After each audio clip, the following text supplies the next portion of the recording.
Hey guys, welcome to a brand new video to the channel. Welcome back to the main account, and in this video we're going to be doing a moneymaker off the back of a double XP announcement where you can make some money in preparation for double XP. Now this is going to be the first of a couple of videos just going through certain skills and highlighting where you can make money, preparing stuff to sell on the Grand Exchange for people to use for double XP. So in this episode we're going to be looking at the tier 100 fletching and rune crafting methods with eternal magical logs.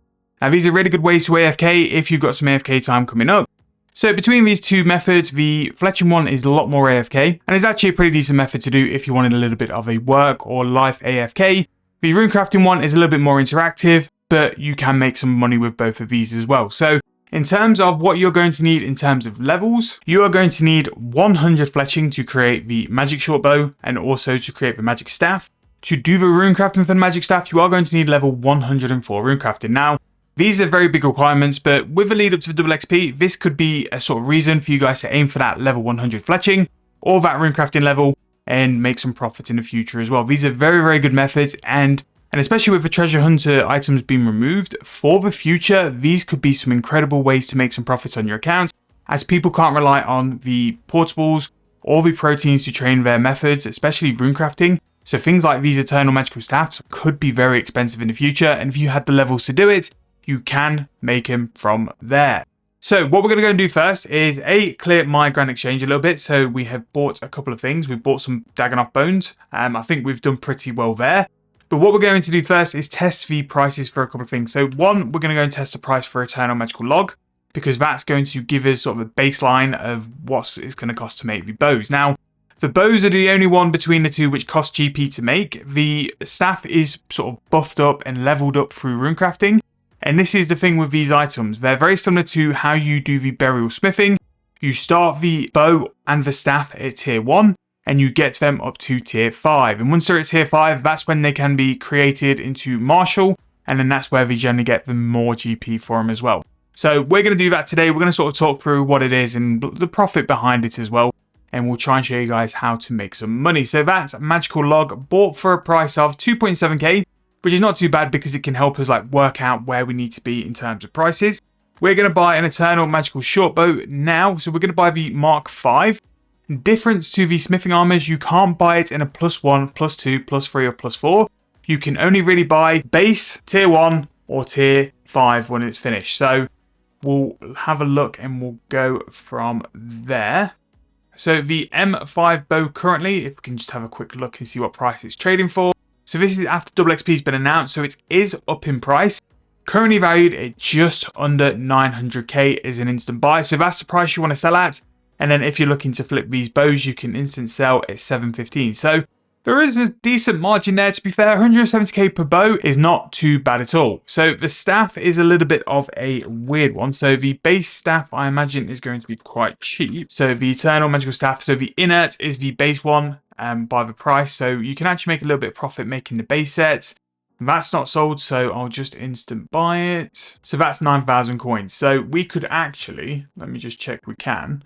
If we fletched the staff with 2, you can still make profit actually doing that with the logs. So for 2 logs, you're going to be 5.4k. You can then turn it into the inert staff for 9,000 coins, which, yeah, you can make profit just making the base staff. So the final one is the saturated staff. So if we go and grab that and we can see what price it is. As you see, the one for rune crafting is a lot more expensive. Because I actually sold my Catalyst Aura token for 500 mil, I can go and do things like instant buy it. That's sold for 5.8 mil. Wow, that is quite expensive. So that's nearly double of the mid price. Let's see what it's going to sell for. I imagine it's going to be quite high because, yeah, 3.7. So that's a massive flip. If you're looking to invest, that's a 2 mil flip if you're looking to do it as well. So these are both the Mark 5 and the saturated, the final forms of the Eternal Magical weapons or items which you can upgrade. Now, talking about upgrading, what's it going to take to upgrade? So the rune crafting one, yes, you're going to need level 104 rune crafting to do it. But all you need to do to upgrade this is runecraft 960 pieces of essence.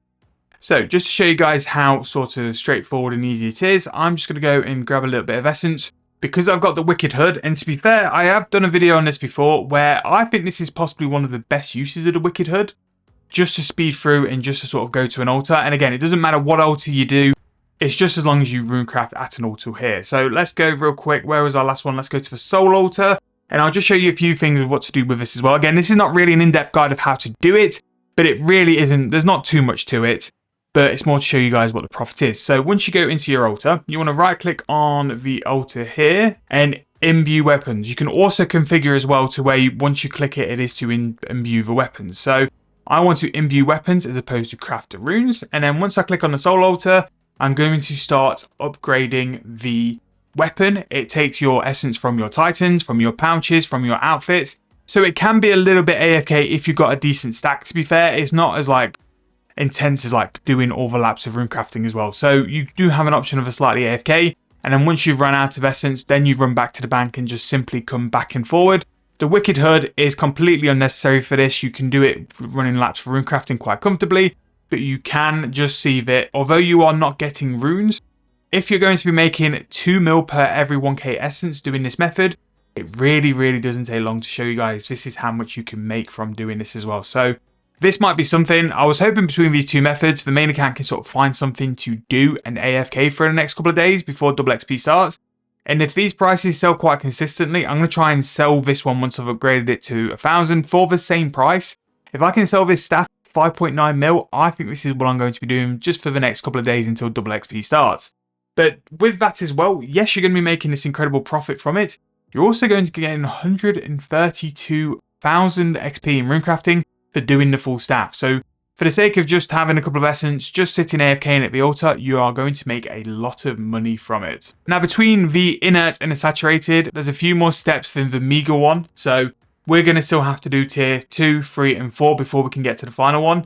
But just keep runecrafting. All you need to do is just use the soul altar and you'll just keep making it as well. So every time it hits the next stage, it will turn back into a weapon. You just need to click the altar again to keep going. But as you can see, I don't have any essence in my invo, but we are taking from the pouches as well, which is very nice. And if you're going to use the Wicked Hood, don't forget the Wicked Hood also has some essence in the hood for you to take out and use as well. So finally, while we're just finishing the AFK, let's talk about the fletching bow. So to make the tier 5 bow, you're going to need 63 logs. And if we were sort of to guess off 3k each, which is a little bit higher than what we bought the Eternal Magical Logs for, 180k makes that bow. We've just turned 180k into nearly 900k on that grand exchange price for the Eternal Magical Bow. So there's profit in fletching as well. Maybe not sort of as much as what the runecrafting was, but with the fletching one, you basically stood at a bank and you just do one click. You don't need to bank really. Now for the fletching ones, you need to do it at fletching tables. The best one I've found is in Fort Frimfree. Once you have the Ranger's Workroom, you have the fletching table here to where you can upgrade the bow. And really, again, I'll just show you nice and quick. Really nice tip to do this as well is to have your wood box and to fill it with the Eternal Magical Logs. Just take them out noted and put them on and you can upgrade your bow. And we'll just take a tier 2 one here and we'll just show you guys what to do. Really simple, really easy, very good profit. And I take a full invo of these and basically just sit in AFK for a period of time. They're not the most full 15-minute AFK. They're quite annoying actually, considering like the smithing one, you pretty much continuously do it just at a slower rate. This one, your stamina bar, once you sort of end, then you finish. You have to click again. But as you can see, you do have a decent amount of time you can AFK. And basically, once you finish that bar, or the blue bar on top of my head, that moves it on to the next stage. You can see how far you are off from the next stage, and you can get it from there. But the fact is, making these bows, you're going to be making nearly 700k profit. And you can have a full invo of these lined up and just sit in AFK away. Really is very nice. As you can see from my bank, just quickly going back, I have been doing these for a little while. Not a massive amount of time, but what I've thought is that I've always wanted to have a skill to AFK. Like, that's how I've built all my accounts over time. It's always have an AFK skill. And fletching was a period of time my skill because the bow prices are decent. But 180k into that price, the runecrafting one is even cheaper. All you really need to do is spend like 1,000 pure essence, which really isn't a lot of GP. Like 1,000 pure essence now, maybe it's 250k, if that. But it's more so the time you sort of have to do to upgrade the staff. So I'm going to do a little bit of playing with that actually today. That's really opened my eyes. I've not really done much of the Eternal Magical runecrafting, and it's very good. Now, if you're someone who does a lot of these methods, if you've got a lot of practice in these methods, if you've got any hints, tips, drop them down in the comments. Going to be coming with more of these types of videos, admittedly a couple more lower level ones as well, because I know this is quite a high level method. But if you're looking for something to aim for over your double XP, 100 fletching is a very, very good thing, because you also get the 99 fletching cape, which will make you more money with your fletching as well. However, going to wrap the video up there. Let me know what you think. Do you think this was a good method? Have you done this method before? Have you got any hints or tips to help people with this method as well? These comment sections are a safe place for us all to drop our tips and stuff like that, so let's keep it going. Thank you guys so much for all the love lately. It really has meant the world, really, with how well we're doing. Little podcasty episode coming on the weekend, just to sort of keep you guys up to date on what's going on with the channel, what's going on with life, everything like that. But yeah, going to wrap it up there. Thank you guys so much for watching. Hope you guys enjoyed the video. I'll see you guys very soon in the next one.